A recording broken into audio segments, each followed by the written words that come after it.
Chicago? What do you say? Cubs gonna win today.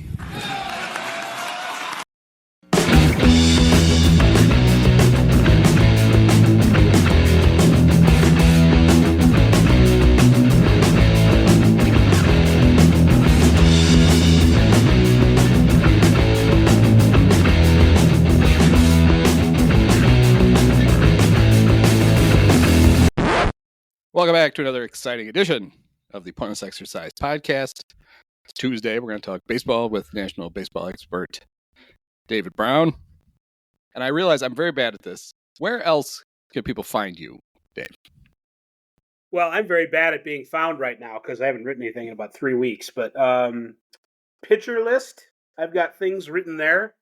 Okay. And I'll be having, I'm putting together right now stories about Tarek Skubal, Spencer Torkelson, and Chris Bubich.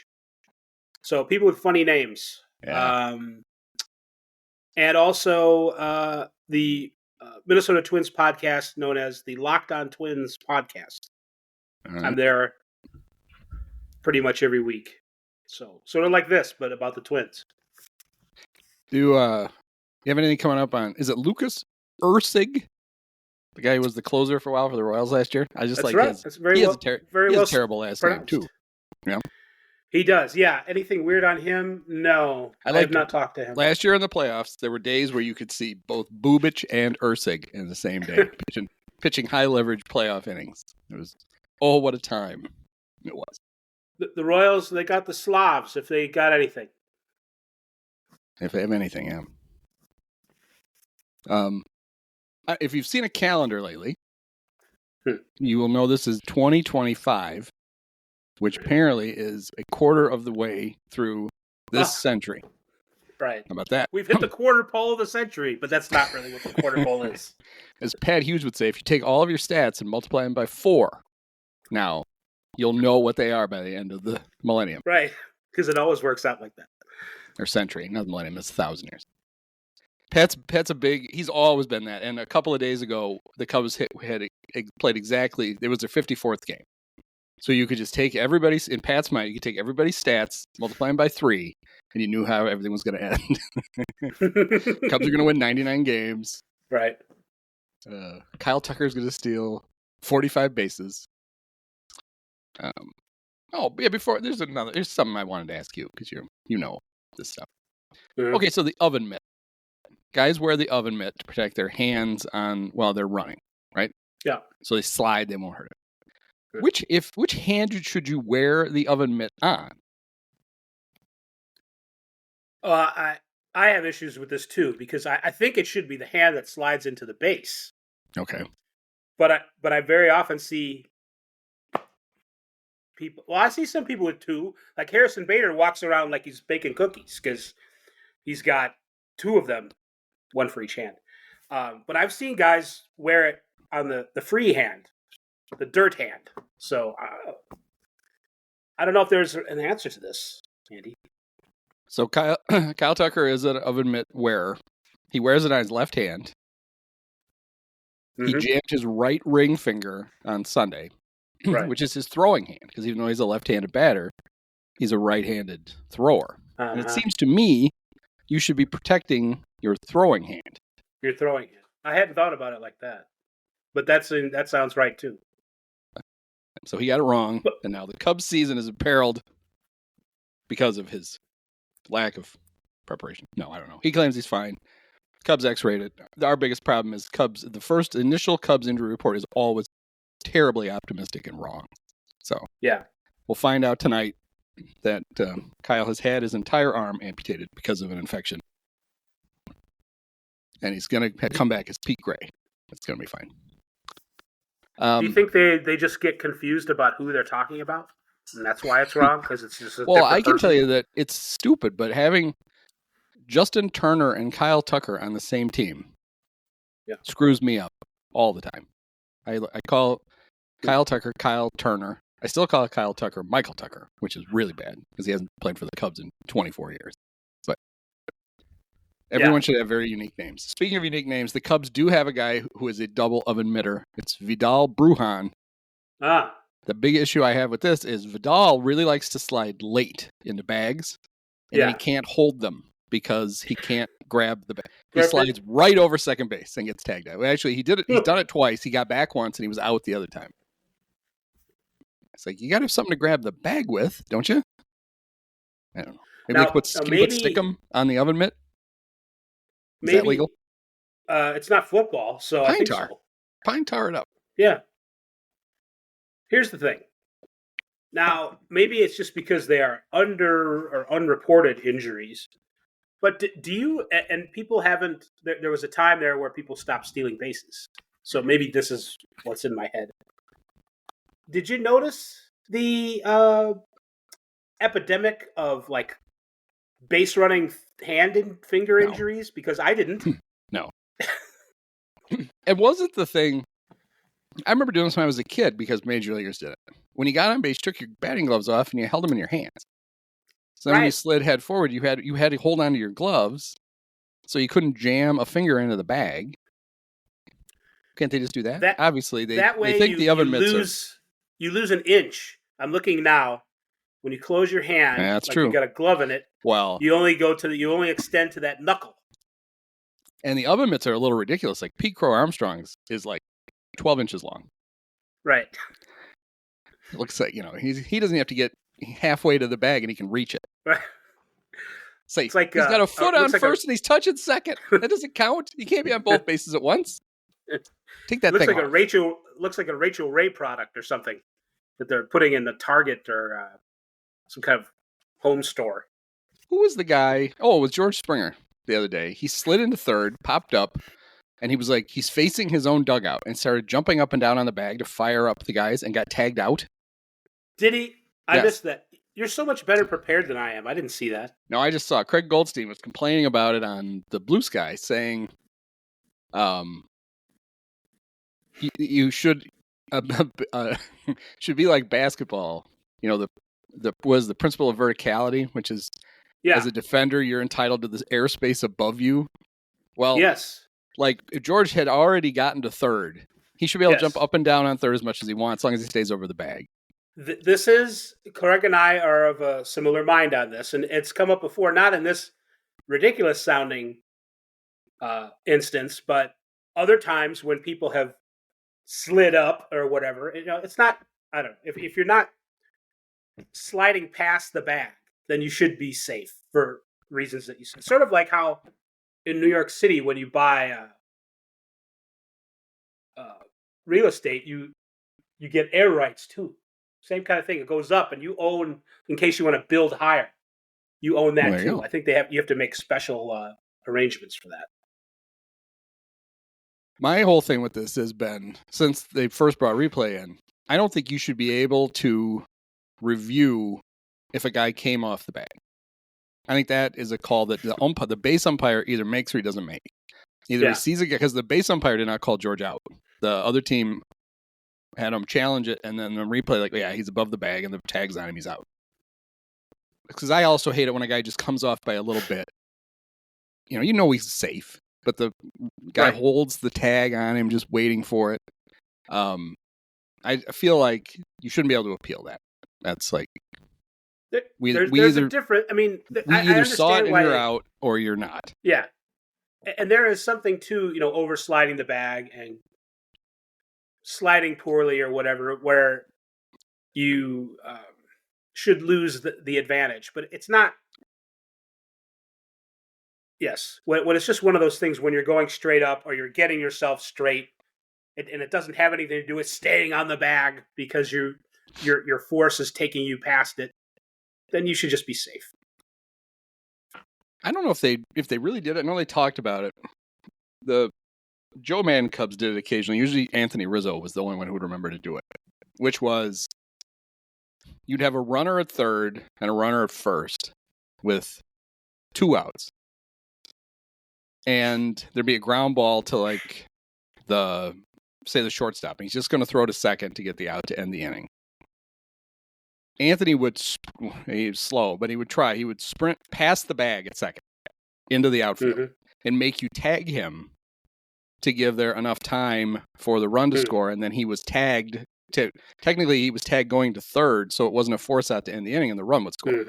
And I think they got rid of that. It's like, why? It never. It's like one of the like, hey, that's a unique thing. It happens like twice a year. Yeah. We really need to like, oh, somebody's cheating. It's like, no, it's in the rules, and it hardly ever happens. Why get rid of it? It's cool. Right. I don't know if they did get rid of it or not. I'm not sure.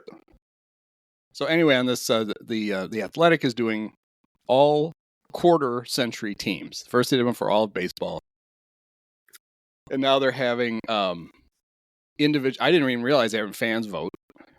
Fans are voting for their team for their all quarter century player at each position. Right.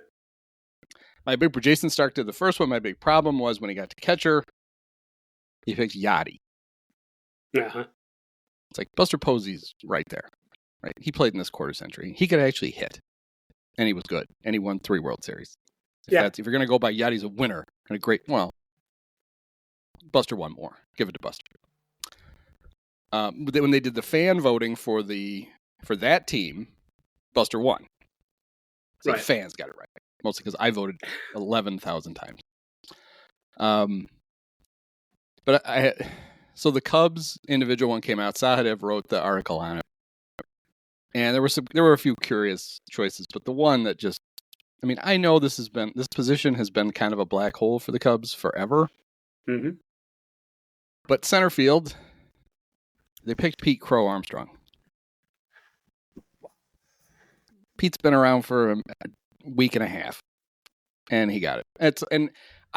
When I went down the list of guys who have played the primary center fielder for the Cubs, if like one guy hadn't been on the team, then you probably would have been like, yeah, that's how bad it is. The really talented guy who just barely has broken in is the guy. But Dexter Fowler played center field for 2 years. Mm-hmm. They won a World Series with him playing center. He was an all-star one of those 2 years. He hit a home run to lead off Game 7 of a World Series. That's your center fielder. And I even wrote in the column today that like Pete is going to be the center fielder of the next quarter century team. You just have to wait till 2050.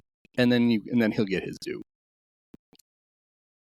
Especially now, not to be Johnny pedantic, but 2025 actually is the next, if depending on how you look at when. Oh no, we're gonna do the Seinfeld. Did the yes? Have we batted around yet? The century start in 2000 or 2001?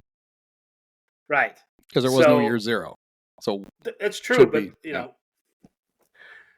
I mean, the 2000s started in 2000. 2024 is the 25th year of that segment of the century. So they're a year late with this. Stark missed his deadline by a whole year to start this off. Is that what happened? That's. I mean, kind of. I understand why they do it now, but. Well, just for fun, here are the guys. This is the guy who played the most games at center field for the Cubs every year from 2000 to the present day. Just listen to this roster of stars. Damon Buford. Oof. Gary Matthews Jr. Pre-steroid Gary Matthews Jr. Pre-steroid. 4 years of Corey Patterson. 1 year of Juan Pierre. It was one too many. Jock Jones got the most starts in center in 2007. 2007 was supposed to be Alfonso Soriano. It lasted like 3 days. He hurt his leg.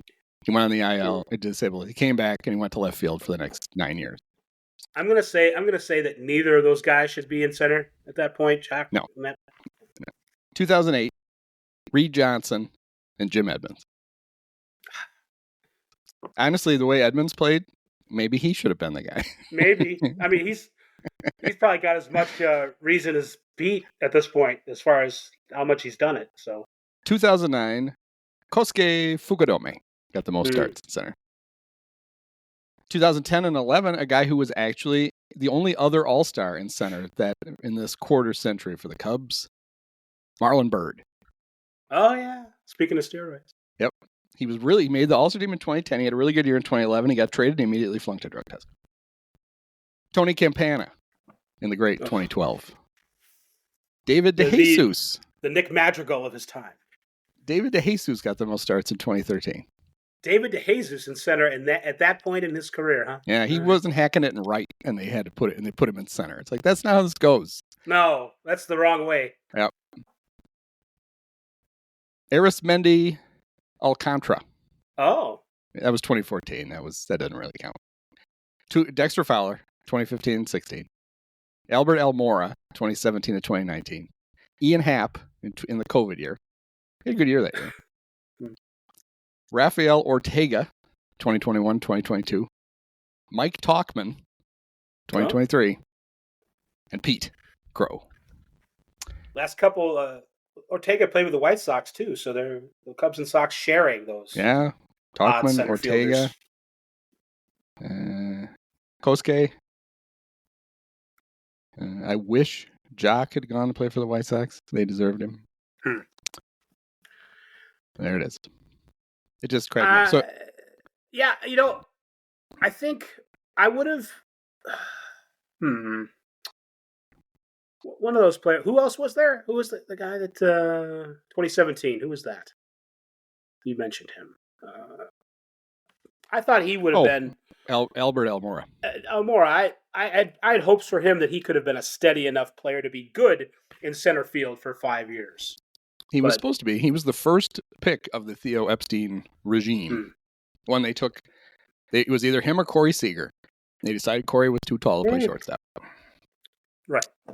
Not too tall to win 2 World Series MVPs at shortstop. No. But that's fine.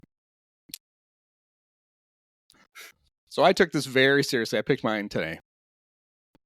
And there are some tough calls, like first base, Anthony Rizzo or Derek Lee. Derek Lee actually has better overall numbers. Rizzo did it longer, and Rizzo was obviously a World Series hero, so I gave it to Rizzo. And you can't DH Lee because of Schwarber, right? Or is Schwarber not in the list? Or do you not have a DH? They didn't have a DH. They had a utility player. Okay. Second base, the Readers picked Nico Horner. I took Javy Baez. Yeah. Shortstop, the Readers took Javy Baez. I took Javy Baez. He's going to play in second and short for me. Covered a lot of ground. Yep. Put him in center, too. Third base was either Chris Bryant or Aramis Ramirez. Again, Aramis was there longer and he has a better slash line. Well, it's what do you like better? He had a higher average. Chris had a higher on base, and Aramis had a slightly higher slug. Aramis, really good player, and was one of my all-time favorites. He didn't hit a home run in Game 5 of the World Series to turn the World Series around, so Chris gets that spot. Left field, the Readers took Ian Happ. Yeah, your favorite guy. Yeah. I made the case for Kyle Schwarber, but I picked Alfonso Soriano. Oh, good. He had a much higher OPS than Happ, even if he. Plus, it was like, well, Happ's a better fielder. He's a better fielder than Alfonso Soriano, but I'm not giving him bonus points for winning 3 bullshit Gold Gloves out there. Center field, the Readers took Pete Crow. I took Dexter Fowler. Right field, we both took Sammy Sosa. There's Sammy's stats for the 2000s. This was 2000 to 2004. He was gone. 295, 390, 612, 238 homers, 589 RBIs, and 25.8 WAR. That's not bad. Catcher, we both took Wilson Contreras. It's really not close.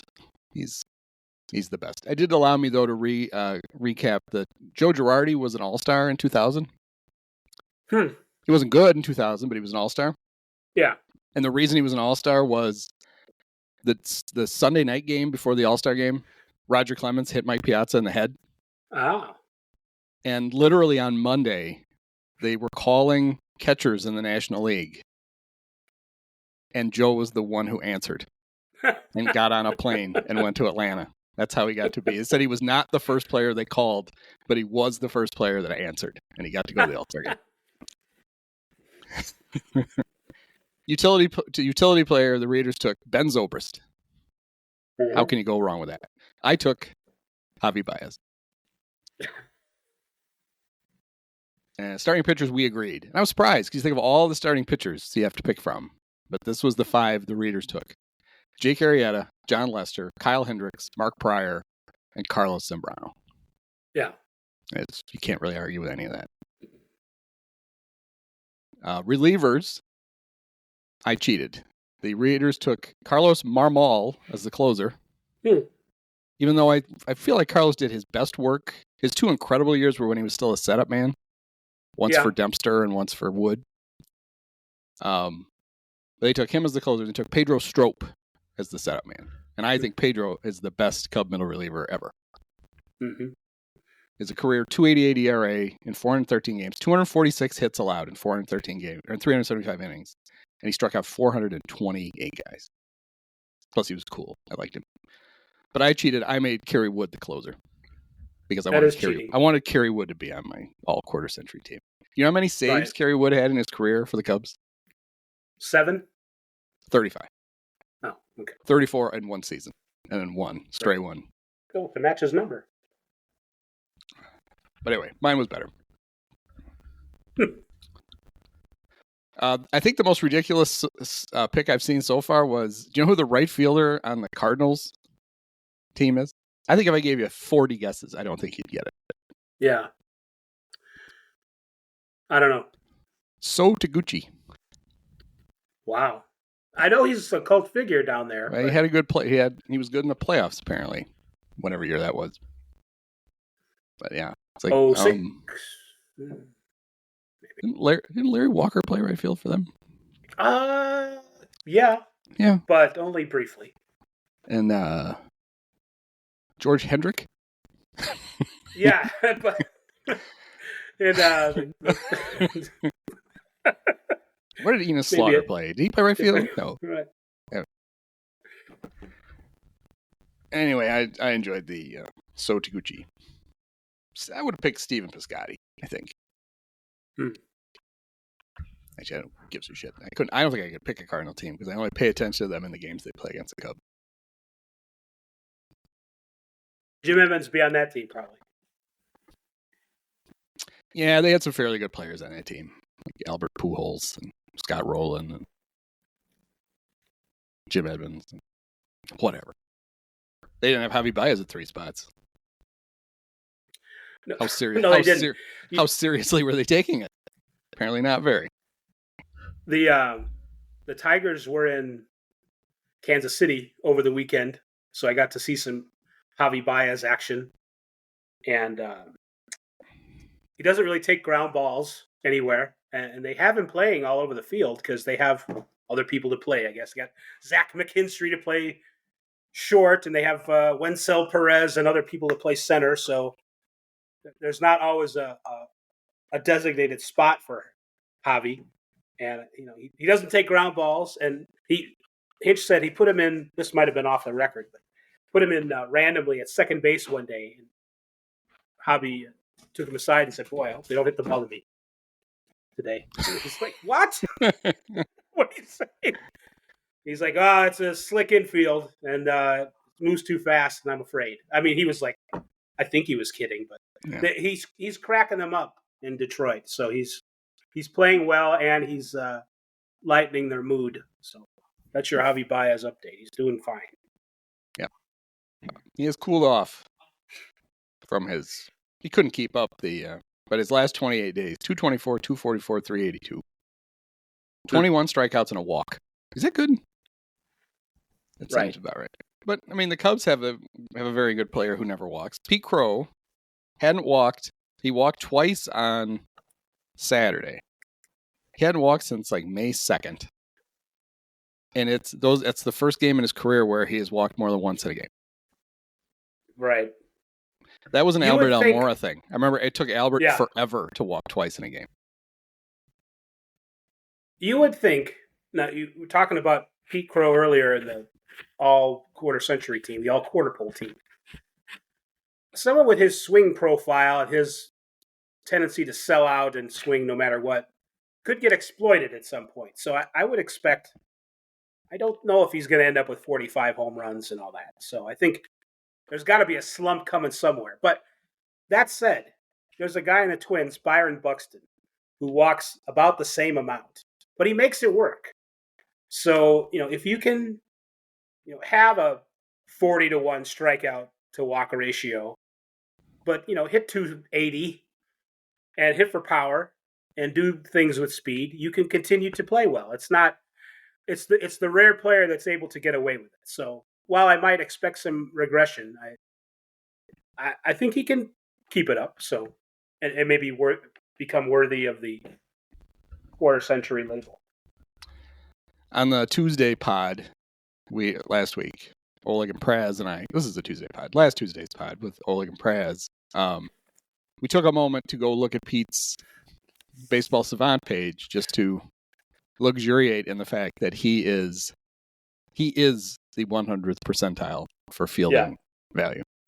Mm-hmm. He's also 99th percentile in base running value and 92nd in batting run value. There are no other values. Right. He's at least 92nd percentile in all of them. But his Savant profile is really weird because it has a lot of red on it, but then the last 1, 2, 3, 4, 5, 6, the last 6 things, they're very blue. Bat speed, squared up percentage, chase rate, he's the worst, 1%. Right. Whiff rate, K rate, and walk rate. Walk rate, he's the 10th percentile. I didn't know there would be any other guy down there with him. Well, look at it like this. If he were all red in those Savant sliders, the Cubs wouldn't have gotten him. He would have been even better, a prospect that the Mets wouldn't have moved in a million years. So it's kind of crazy. It's kind of crazy they did. The Cubs didn't ask for him originally. They asked for a pitcher who's never pitched in the big leagues, and the Mets were like, "Whoa, we can't trade him." Right. And the reason they got Pete is because Pete was hurt. Mm-hmm.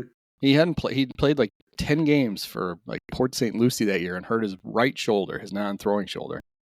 And he had just been sitting around, rehabbing. And the Mets are kind of like, almost like they didn't forget about him.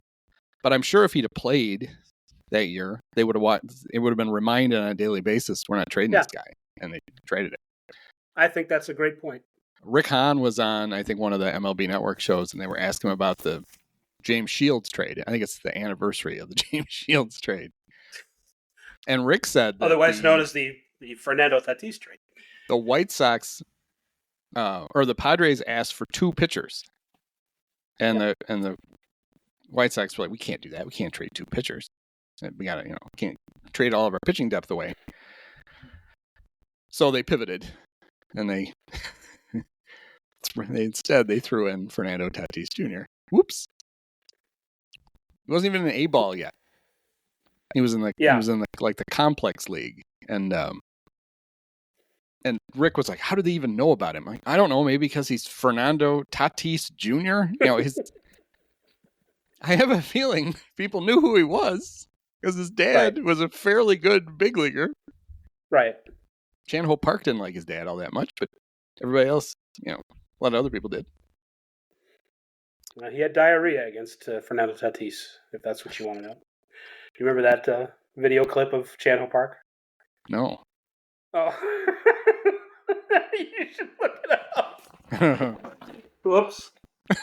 I laughed so hard I dropped so my excited computer. he dropped his laptop. I'm back. So Chan-Ho diarrhea. He was he had an upset stomach one day.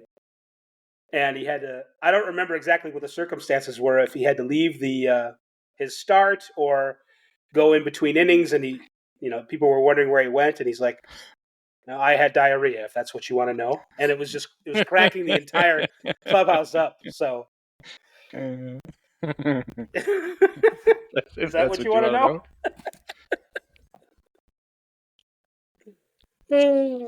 That's an all-timer. The Diamondbacks, who were supposed to be one of the best teams, I thought they were going to be. I picked them to make the playoffs. And, what I say always goes. Have been victimized mostly by a very bad bullpen. Yeah. But the other day, Corbin Burnes was pitching. And he threw a pitch. And he motioned to the dugout. And he turned to one of the other players. And he said, "My elbow's fucked." It's done. Right. So Diamondbacks currently 28-31, 7.5 games out. They're already struggling, and now their purported ace is done, most likely, for the year. I don't think it's been confirmed yet, but it certainly looks like it. So there's some thought that, well, maybe they'll sell because two of their traditionally better pitchers, one who's pitching well and one who's not, Merrill Kelly and Zach Gallen, are both free agents at the end of the year. So it seems like a time to do some flipping. I don't know if Kelly's a guy they would be that interested in re-signing anyway, just because he's 36. Seems like at some point. Yeah. But Gallen, who should have a lot of value, has not been good. No. 3-7, a 5.54 ERA. Leads the majors in walks with 32. And I was reading a thing on one of the Cubs blogs because they were like, hey, the Cubs should go get one of those two guys. Like, I mean, Zallen's 29. It's not like guys just get bad overnight. And I thought to myself, no, that's kind of how it happens. Yeah. Most guys do get bad overnight. The pitchers who have the kind of gradual, like, oh, he's just not quite as good. That's not as common to the guy who you're like, remember when this guy used to be good? Right. So I don't know what my question was, other than, well, like what are the Diamondbacks going to do, and how could somebody take advantage of their talent if they're going to move it?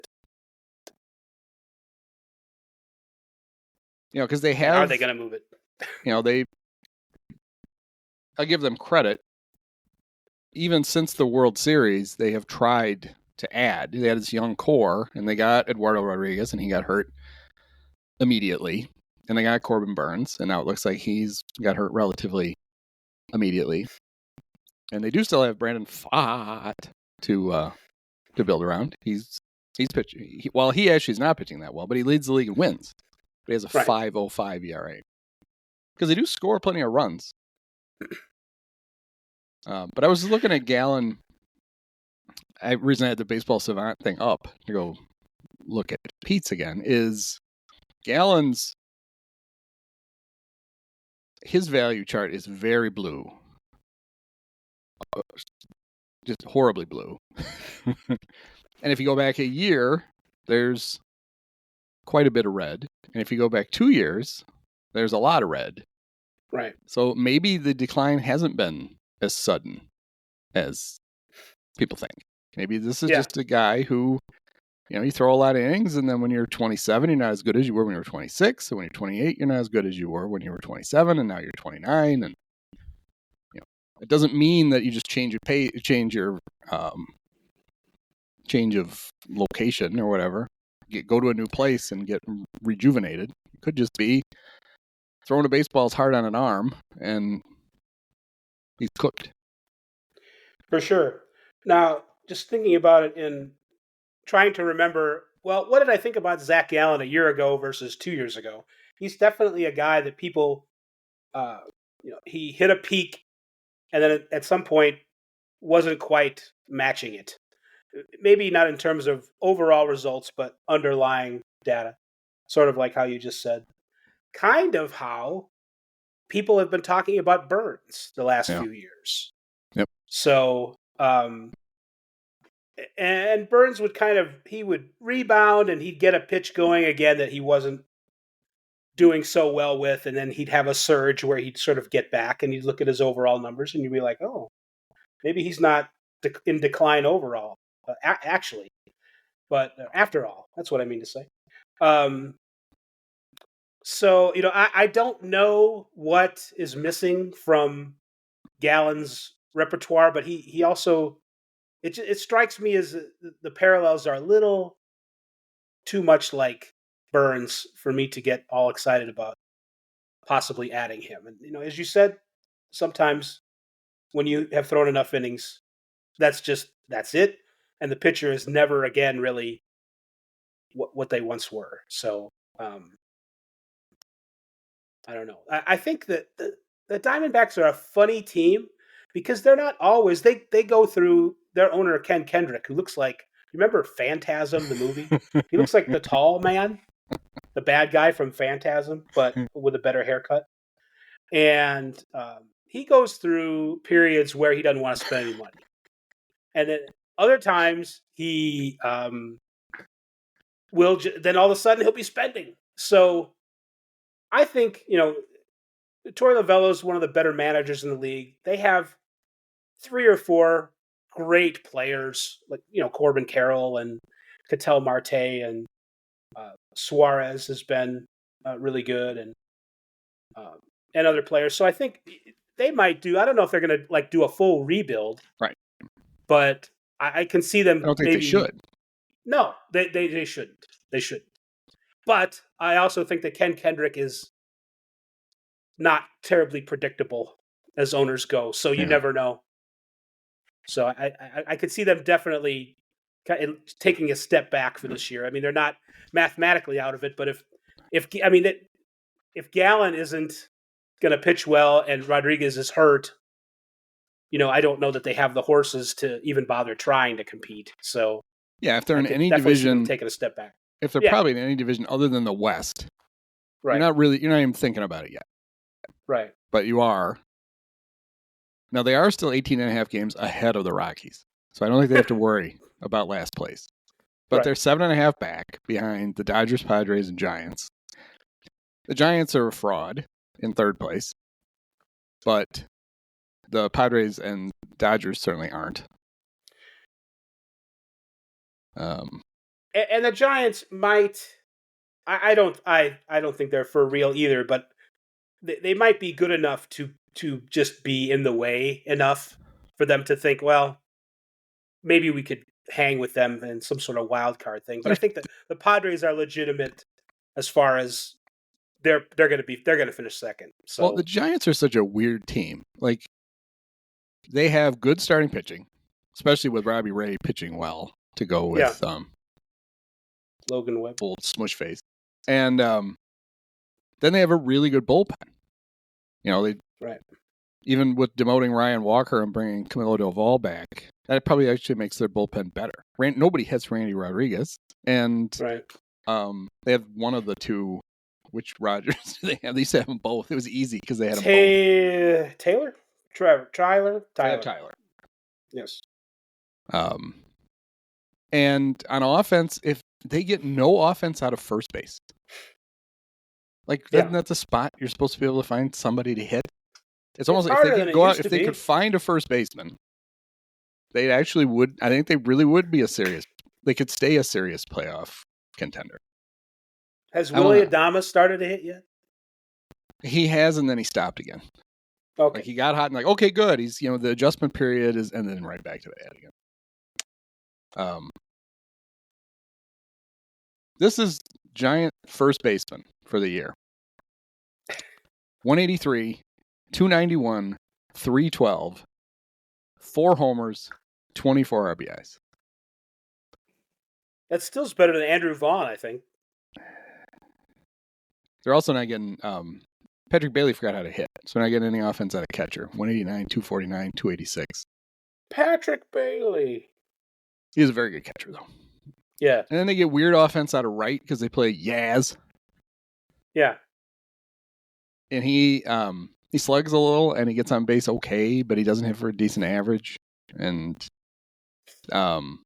Wilmer has been DHing, so they have their DH line is weird because it's 227, 299, 341, but with 40 RBIs. Right. Every once in a while, Wilmer will just drive in 7 runs in a game.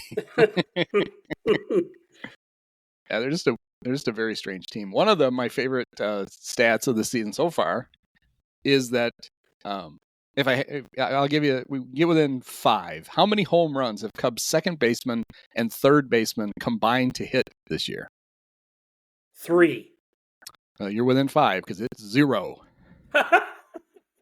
0? No from third base either? Nope. There's 2. The players who've played the 2 spots for at least an inning combined have 2 homers.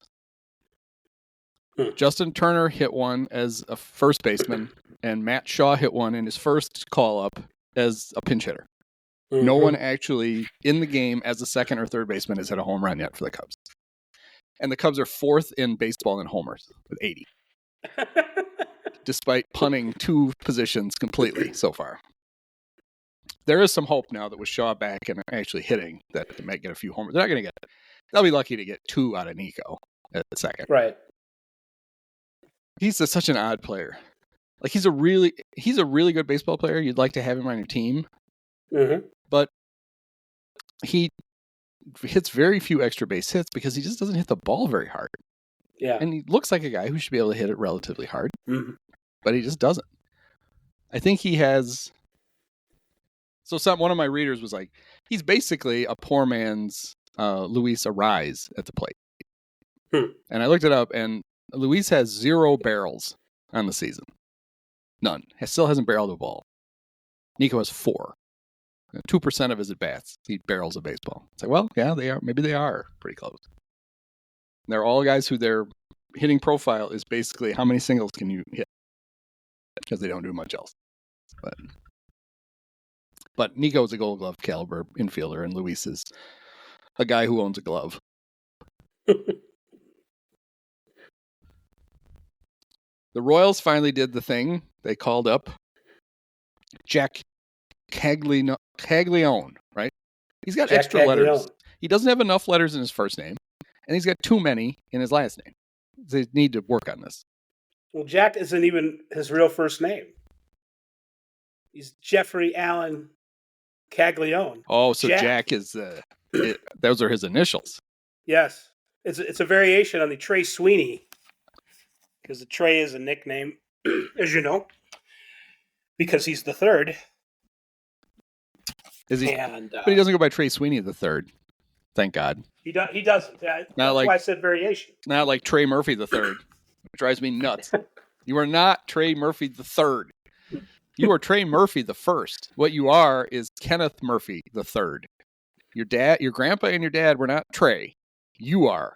So you can't be Trey Murphy the third. You can be Trey Murphy, or you can be Kenneth Murphy the third. You can't be Trey Murphy the third. Oh yeah, there's Jack. So Jack is going to play where for the Royals? Right field, but he's a natural first baseman. But they need him in the outfield, and I think he's done okay out there. He's an enormous man. He's like 6'5", 250, with big quads, and he's probably going to play right field, which is not. Kauffman Stadium is a very unique layout. The curves by the foul lines and so forth. Left field's harder to play than right, though. So, at left field, you got to deal with the fountain. Well, they have. I mean, yeah. There's that too. Stand out there with your umbrella on a windy day because you're getting wet from the fountain. That's why Alex Gordon was so good. He was impervious. You could not be distracted by the fountain. Well, he wore a bracabella on his head, on his cap. People don't realize that, and so he was shielded from the sea spray. I have seen Caglianone still playing first base at times for AAA and for AA, so he does go back there. So he's a natural first baseman. You figure that he has played a little left too, so he'll be out there in the corners. Now, Vinny Pasquantino started out really slow, and I don't know what Vinny's upside is in the long term. But he has been hitting better, and it's not like Vinny was playing so well that he couldn't be replaced. It's just that he's still, even though he's underachieved, he's still the 5th best hitter in the lineup.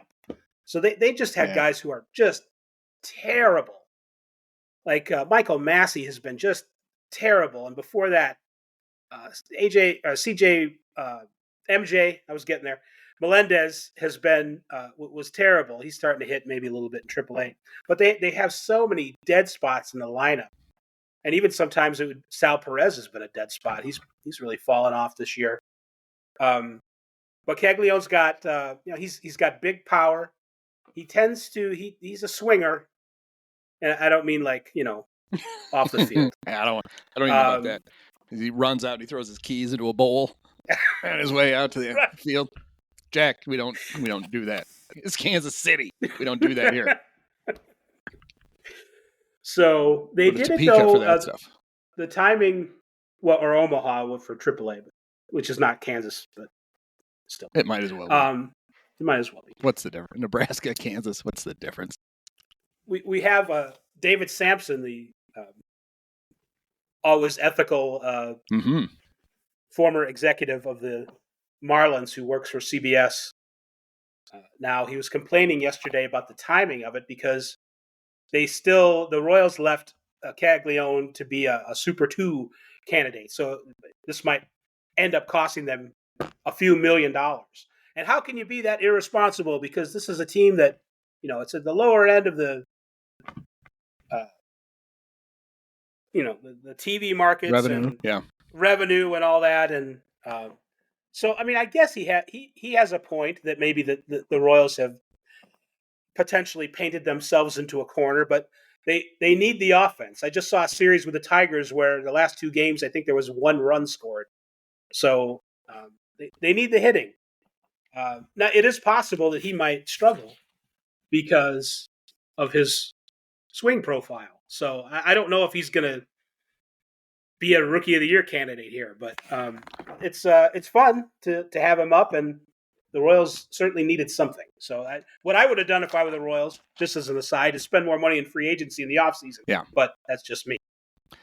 By the way, you mentioned that Ken Kendrick looks like the tall man from Phantasm with a better haircut. Yeah. It would be hard to have a worse haircut. If you've never seen him. Was I damning him with faint praise? Well, he basically has John Adams hair, basically. Yeah. But he doesn't adhere to the Constitution as much. So.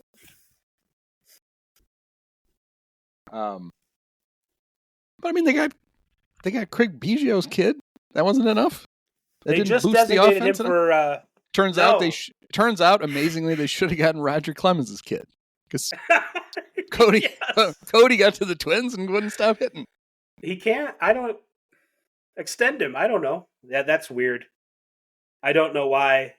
I hope there's nothing nefarious going on. At least that family doesn't have a history of that. No. It's not like when his dad thought maybe his career was coming to an end. All of a sudden, he was amazing again for no apparent reason.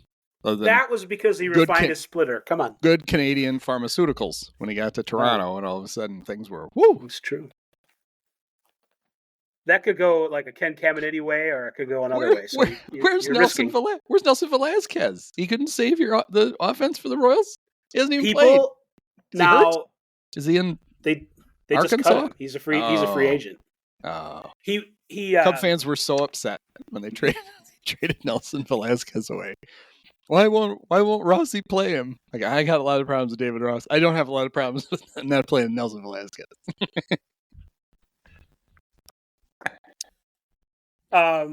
Yeah, people, I mean, they're grasping at straws a little bit, but people were complaining or maybe just wondering aloud, maybe they should bring back Nelson Velasquez because he's got a good rate on fly balls. He can hit some fly balls, and some of those fly balls will be home runs, which is what the Royals need. So I mean, I understand. When he first came up, he's a very intriguing player because when he's hitting, he looks amazing.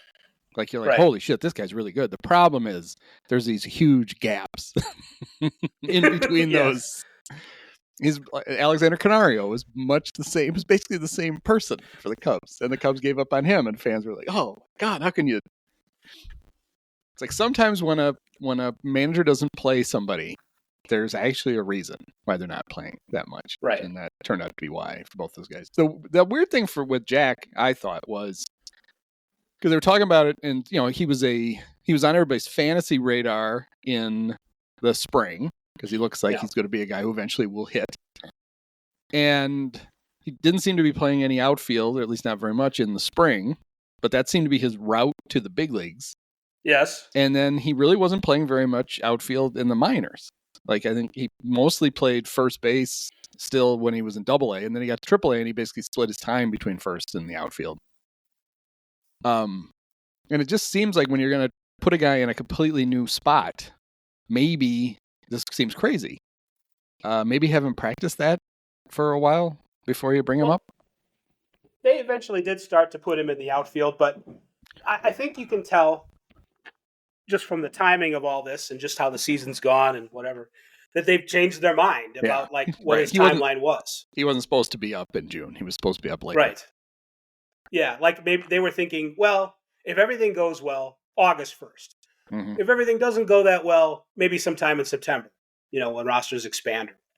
So I think those were the first two possibilities. Right. And then they were hoping, I mean, this is going to sound dumb, but they were hoping that Hunter Renfroe would bounce back.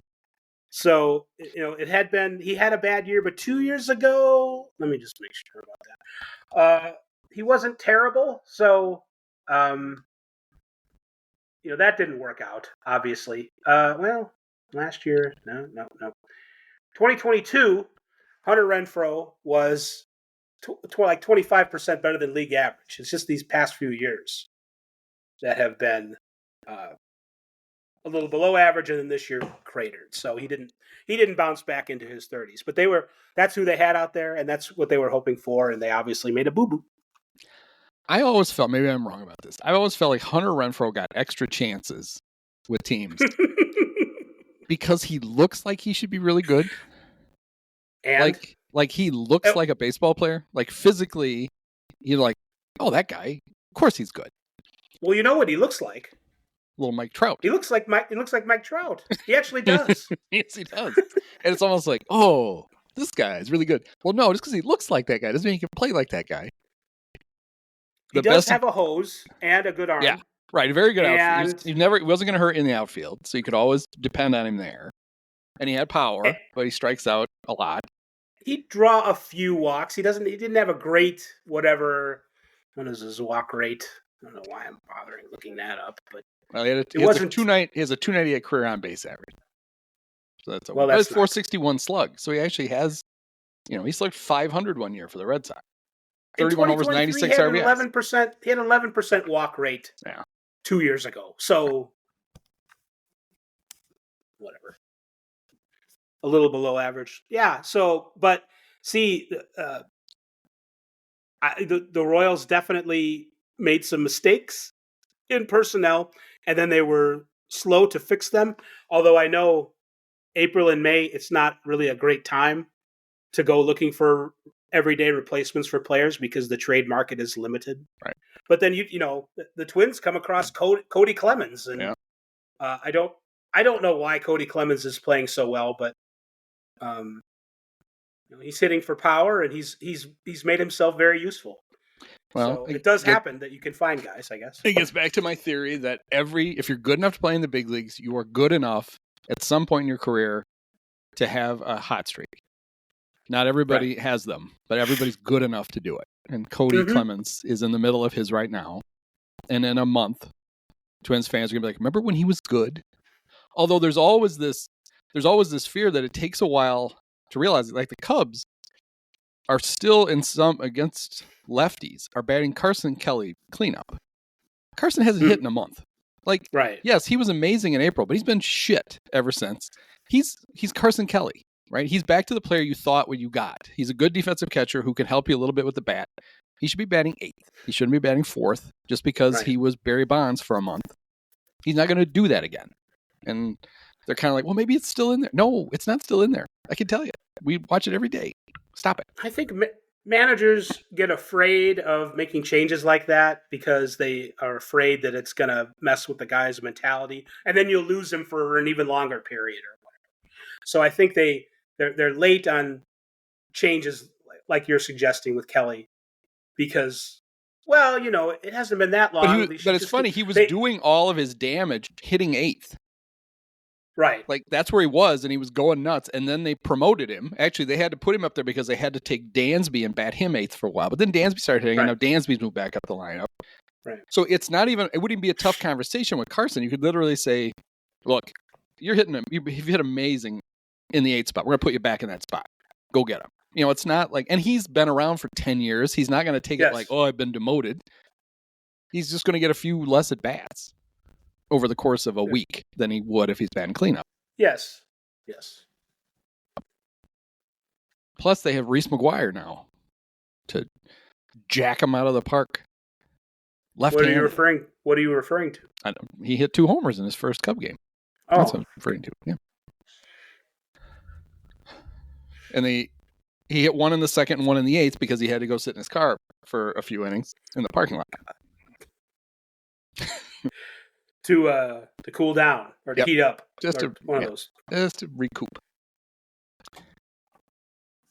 The Dodgers play in the 3rd oldest ballpark in baseball. Yes. The Red Sox play in the oldest. The Cubs play in the 2nd oldest. So what is it? The Red Sox, 1912? Was that the year the Titanic sunk? That's right. 1914 is the Cubs. Wrigley's older than that, but that's when they moved in. And then the Dodgers, when did it open? 62. 62. 62, I believe. And now cement is falling on their fans, just like it did in Boston and Wrigley. Congratulations. Your park has finally reached the age where shit starts to fall off of it onto your fans. Go get them. That was a great thing about living in Chicago and working occasionally at Wrigley Field, just kind of looking up, make sure that the nets are in place, and it's sort of like walking downtown when it's when the building's ice over and you got to worry about stuff coming up from 20 floors up. I was wondered when baseball put in the rule that you had to put nets down the foul lines. At Wrigley, did all they have to do was unhook it from the one end and have it just flop forward over the field? Oh, we already got these. Hey, there we go. Have they been up there this whole time? Yeah. It costs money to take them down. What about the stuff? Oh, it's mostly fixed. Don't worry about it. I give the Ricketts shit about a lot of stuff because they deserve it. But the one thing that is undeniable is that the renovations to Wrigley, they did an incredible job. Like, when you walk in there now compared to what it was, and it's still going to always have its limitations, which, we can just find charming. The concourses are tight and all that other stuff, but it's really nice. Like, they did a great job. Of course, Crane went over budget by $1 billion, so that's, that helped, which is apparently why they can't sign players. I'm sure that's the reason. But they did a nice job. So good luck to the Dodgers fixing theirs while also adhering to the earthquake building standards in the state of California. I'm sure that won't be a problem at all. So. Good point. I like how the chunk of concrete, it looked like a calcified baseball. It looked like, or maybe a little bigger, but it looked like it came down in the thought it was a giveaway. Right. Oh, is this like an abstract Ohtani bobblehead? What is this? The dumbest argument I heard, there's a lot of Pete Crow Armstrong arguments going on about, can he win the MVP right now? Which, he's on a great pace. Fun. Why not? We love Pete. Pete he's a super fun player. He's a kid who is, for his age, is a great interview. He very clearly, he's a smart ass, but he has his head on his shoulder. There's nothing not to like about Pete. But there was one guy I was going to write down who said it because I can't remember where I heard it originally, but they're like, well, I mean, the advantage he has over Shohei is that Shohei only plays half the game. Like, Pete is a Gold Glove center fielder and he's hitting, and all Shohei does is DH. And I was like, that's right. I forgot about the the notorious limitations to the talents of Shohei Ohtani, who's going to be pitching in the second half of the season, but all he does is hit. That's right. I thought, could you make a more ludicrous argument that all Shohei does is bat? It's like, I don't know if you saw the footage of him throwing batting practice the other day. Yeah, a little bit. I mean, he very clearly could be pitching right now if they want it. I think they basically are saving him for the end of the season and what they expect to be a long playoff run. But just watching the way the ball runs on its way to the plate, it's like, oh yeah, that's right. It's like we almost forgot. He's supposed to. The pitching is the given, right? The hitting was the surprise. It's not. It's not. Wasn't the other way around. Like, he came to pitch, and maybe hit a little bit, and he's turned into the second best hitter in baseball. and now they'll finally let him pitch once in a while. But I was like, you can't make this argument. You just can't. That the advantage Pete has is he plays defense and offense when the guy you're comparing him to is going to pitch in the second half. Yeah, we probably are not going to be framing the argument that way in a few months, for sure. No. I guess right now you can. Like if you compare their WAR. But the WAR actually gives Pete an advantage because he can, his defense factors into it, where Shohei doesn't get that. I feel bad. Shohei, he's clearly a down year from last year. Last year, 54 homers. This year, that's right. He's leading the league for the third straight year. He has 23. And somebody's like, he hits a homer every day. It's like, no, that's not right. Sometimes he hits 2. He didn't know. He hit 5 last week, I think. It's like, Jesus. He's pretty good. He doesn't not driving in a ton of runs, mostly because they lead him off. But you can't sway me with that argument. So I asked you about this right before you came on. You hadn't heard about it, but there was the initial thing is bad, and just to be on the record, you should not do this. Lance McCullers, who's pitching again, I didn't even realize. Junior, not senior. Yes, he's back pitching. That would be news. Yes. And he had a rough start, and he got a phone call, and it was death threat. He got a death threat, which is not. Don't do that. That's not fun. Turns out that the person who called him was a drunk bettor who had bet on the Astros. No. somehow got a hold of Lance's number and made what he referred to as a very inebriated phone call to Lance. And they found the Houston police said that he was a person found to be a resident overseas. Somebody made an international phone call while they were hammered to yell at poor Lance McCullers for getting beat by the Reds. It's a Lance McCullers, if you will. That's good. It's almost like remember when Steve Stone used to craft these long, rambling stories that would end with a dad joke? The one I remember, he would save them for when he was on with Dwayne's stats, because Dwayne, during the middle three, Dwayne appreciated them more than Harry really wasn't paying that much attention to Steve. Right. But Dwayne was riveted. And he was talking about the Astros were in town, and he was talking about how Lance McCullers Sr. was pitching. And he's like, I don't know if you know this about him, Dwayne, but he wears a jacket to the ballpark that has been handed down through generations in his family. His grandfather first had it, and it was a prized possession. And when he passed, he gave it to his dad. And then his dad, when Lance made it to the big leagues, gave him this jacket to wear. And someday he's going to give it to his kid, because as you know, it's a coat of many McCullers. It was so bad I've remembered it for 30 years. And Dwayne, that's when Arnie Dwayne wouldn't respond. And then Arnie would shift to a shot of the lake. Right. They always did it. Whenever Steve made a terrible joke, they just did a lake shot and nobody talked. And the one I remember more than any other was the coat of many McCullers. Anyway, Lance said, it's been a tough evening. I understand people are very passionate. People love the Astros, love sports, but threatening to find, I didn't even realize this. Threatening to find my kids and murder them is a little bit tough to deal with. A little bit. Just a little. Lance is like, he's underselling it a little. Lance is like, not the girls. The boy, he's kind of a prick. Right. But you can see leave why my someone daughter. might wanna... Leave my daughters out. If you want to go to the playground and find a kid to beat up, go for my son. Definitely, a little bit of social media, but the whole more permissive about gambling thing definitely has something to do with the vitriol that, and it's not just because we found out that this guy's a gambler, but I mean that's where a lot of the really bad stuff comes from on social media. It's people upset about their gambling. Well, and betting boy, I mean, do you think we couldn't give a shit about their fantasy team, buddy? Yeah. And I've never been any good at betting on baseball. Just it's not. It's stupid. I still don't understand the run line. I look it up. I explain it to myself. I still don't understand it.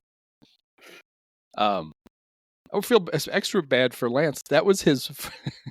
It was his second game back after a 915-day absence due to flexor tendon Why surgery. are you betting on rehab? Right, you should have been betting on the Reds. You should be mad at yourself for betting Pete Rose. betting on the team with the guy whose elbow it took 3 years to sew back together. It's your own fault. Are you not paying? I mean, it's like if you pay real close attention to baseball, Lance McCullers is a guy. All that we've seen the last 4 years is, he's on a rehab assignment. Oh, he's dead or whatever. He's, it's always, he had another setback. That's all that's going on with him. So why you would put money on him like it's 2021, I don't know. Well, they probably got good odds with him pitching. I can't pass this up. Well, maybe you should. Oh, well. And as you know, on MLB.TV, death threats are sponsored by DraftKings. Created by. Use promo code death threat and get $5 in free bets. Need a lawyer? Dial. If I ever get in trouble, I'm just calling 800-6-million and getting Howard Ankin, who does 48 commercials during every Cubs game. Mm-hmm. Oh, this was good. I mentioned this over the weekend. So when I watch the Cubs on marquee on cable here, I don't always remember that some of the ads are local just to. I'm in Rockford. They're local just to Rockford. Well, there's this really bad strip club ad that runs during Cub games. And I remember thinking, the first time I saw it, I'm like, Crane, for God's sakes, why are you selling ads to strip clubs? It took me a while to realize, I think only in Rockford are we seeing this terrible thing. It's called, and the best part though is it's called the Just Enough Cabaret. So I want Crane to sell them an ad, and any ball hit into the basket is sponsored by the Just Enough Cabaret. It seems like a natural fit. Andy, are we living in the real Hill Valley Biff Tannen Casino alternate universe times? Yeah. Somebody found a sports book. I found a sports digest or whatever. Yes. They're making billions of dollars on their bets. Reliving it all. Okay, so we're almost done here, but we talked, I think on the last podcast, or at least one of them, about why do minor league managers have to torturously handle they have to, like, almost like a prank when a player gets promoted. Oh. Well, Mariners prospect Cole Young was playing a game for the Tacoma, are they the Rainiers? I think they're named after the mountain. Yeah, that's correct. And his manager, John Russell, had to pull him out of the game, and he said, hey, you're done for the night because you got to play tomorrow in Seattle. And he didn't get it at first, and then he basically said, you're going to the big leagues. And I remember thinking, immediately watching this video, I was like, see, that's how you're supposed to do it, right? Like, this wasn't this, like, hey, what are you doing tomorrow? This was, he basically told him. And the video goes on for quite a while. I'll link to it on the post. But everybody comes over and congratulates him or whatever. But the best part is, so he doesn't know what to do. He literally stands there and he's like, what do I do now? It's the middle of the game. And it's, but the manager comes over to him. He's like, well, before you leave, don't leave without talking to me. And then the manager goes, wait, actually, this could be late. At least call me. In other words, you don't have to sit in the clubhouse till the game's over, but I need to talk to you before you see it. He goes into the clubhouse and the camera follows him into the clubhouse. And a couple guys come over and give him a hug and congratulate him. And one guy hugs him, and then he goes over to his locker and he's like, oh, now I have to play. And he's putting his spikes on because he left in the middle of a game. And he's like, I had the night off. Now I got to play. And I enjoyed that. It's like, see, that's good. That's a good way to do that. Not this.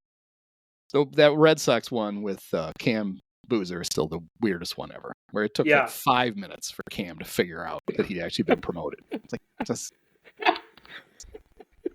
he's pitched like it with the Red Sox and the White Sox. Like, he's still not sure he's been promoted.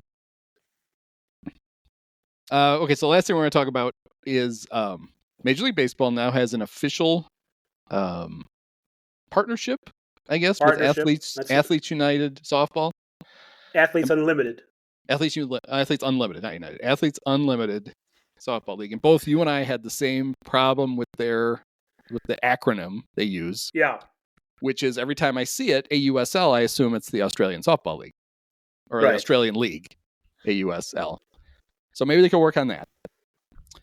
Or it could be the Austrian League, and we know who else came from Austria, so we don't want those connotations. So. No. Yeah, if the league is run by a failed art student, frustrated art student, Schwarzenegger. No, okay, you're right. I the other guy too. All right. I'm doing a Cheers rewatch. I'm almost done. Get out done. there and hit the bombs. And I forgot in the last season, Cliff was convinced that Hitler had moved into his apartment building. There was a little German guy with a mustache who was painting. Yeah. It comes up more than once. Like the joke is in one episode, but then there's 2 other times at the end of the season where he references Hitler living in his building. It's too good to just let lie there. Cheers is the rare sitcom. Like the second half of its seasons are better than the first half. Mm-hmm. Like once the whole Diane thing, she dragged the show down towards the end. But like the last 2 full seasons she was on, it was like a breath of fresh air when she got it. But the show got better as it went. I forgot that. Anyway, so Rob Manfred said that First Baseball looked at maybe having a women's baseball league and then starting their own softball league. And then they're like, hey, there's actually a good one. Maybe we'll just invest in that one. So that's what they're doing. And I don't know if Kim Ng going to run it a year ago was part of this, or just because they had her and she had MLB connections, it sped the process along. I don't know the answer to that question. I was wondering it yesterday. I was writing just basically a nuts and bolts column about it for one of the million places that I write. And I don't know if it was her getting out from the under the Marlins and just going to do something else, or if this was like part of a bigger plan or what. But whether it's serendipity or what have you, I think it's good. It's not, women should have a place to play professional softball. Collegiate softball in this country has been really big for at least 30 years and is getting huge all the time. A pitcher for Tennessee just threw a fastball 79 miles an hour. I mean, that's getting near. I mean, that's very fast. When I was in college and DePaul was going to the Women's College World Series, they had 2 very good pitchers, Nicole Terpstra and Liza Brown, no relation, who were throwing. They get it up to like 63, 64. And from 43 feet, the reaction time is equivalent to 111 mile an hour fastball on a 79 mile an hour pitch. So, the ball is bigger. It isn't exactly the same thing, but what I'm saying is that's quite a feat, and it would be hard for anybody to hit off these people, and they should have a place like the WNBA. And the WNBA is successful because starting 25 years ago, owners, except for Jerry Reinsdorf, invested in it, and they're not in the black on their investment, but there's more to investing than making a quick buck, and there should be a place for people to play. It's not the same thing for women's liberation, like Jackie Robinson, doing the color line in 1947, but it is the message from Jackie Robinson is everybody should get a chance to play. If you wanted to put it into a nutshell, that's what it's about. And they should get a chance to play. And I think Major League Baseball backing this league gives it the best chance to succeed in the long run. So it's good news. Yeah, and it makes sense given like you said, the popularity of especially the Women's College World Series. It gets very good ratings on ESPN. It's very well produced. Hell, Beth Mowins does a bunch of their games, and she's a better announcer than probably 70% of Major League Baseball teams have doing their games, including the Cubs, which she used to fill in. And you realize, boy, she's really good at this. It's like maybe they should have her around for more. But I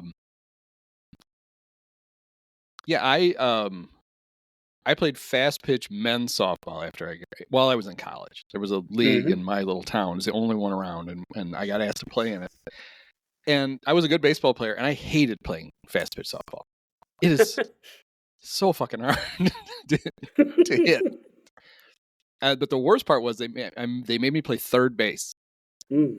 And you can bunt in fast pitch softball. So you have to play in. But very few guys bunt. So normally you're just standing, I don't know, 60 feet away from some big hairy man who's going to hit the ball 1,000 miles an hour at your head, which I just hated. But one story I remember, the Rock Valley College had a very good softball. They have a great softball team now. They've won like 7 straight national championships. But when I was working there, they had a good softball team. They had back-to-back years, they had a great pitcher. One moved on to a 4-year school, and then another one came in. And their softball coach was one of those people who loved to give everybody a hard time. And she was telling me, I bet you if you got in a cage with her, you couldn't even get the bat on the ball. Because they tried this before with other athletes, like taking basketball players or whatever who were given, and I'm like, okay, fine. So I got in there, and I could not square her up, but I could at least like foul the ball off because I'd played fast pitch softball before, so I had an idea. But it's so hard. I don't know how anybody gets a hit. And so it used to be that if anybody scored runs, it was because it seemed that it was because there were mistakes on defense or, there's a lot of slap hitting going on. But there's lots of home runs now. Yeah. It is, and this, what's her? It's not Carla. I'm sorry, I don't remember her name, but the woman who hit 79 miles an hour had given up a couple runs. I mean, it wasn't, there were things happening in the game, so that were not just her striking everybody out. But yeah, it is crazy difficult. And Oklahoma, the Women's College World Series is a great event. I think it's probably more exciting if you have a little girl who plays softball, but it's that's something that you should go. You people out there should go see. You should go see a softball regional or go to Oklahoma City for the Women's College World Series. It's a lot of fun. I've actually never been to the men in Omaha, but I hear that's a great event for baseball nerds and gym rats and that kind of thing. So it's fun. It's but to give these players just a chance to play for a few years professionally after college, it's only fair, and it only will improve the quality of the product in college and high school and get more people to play in Little League. So it's good. It's maybe it won't be the biggest moneymaker in the world, but you don't have to profit hand over fist on everything you invest in for it to be worth it. So in the men's College World Series, which hadn't started yet, they're still in the regionals, but Wright State knocked off Vanderbilt. Vanderbilt was not only the number one team in their regional, they were the number one team in the nation. And so their season is over. Wright State plays in the Horizon League, which was back when I was trying to play at NIU. That was the league we were in because we had left the MAC. Yeah. Because the football team went independent. One of the worst decisions any team has ever made. They crawled back to the MAC, finally got good at it again, and now they're off again because they're going playing the Mountain West, and the baseball team is going back to the Horizon League. Just in time. But what it did is it felt to me like I know. Well, it was a long time ago when I was actually in college, but the Horizon League team could take out the number one team in the nation, much less Vanderbilt. It's very impressive.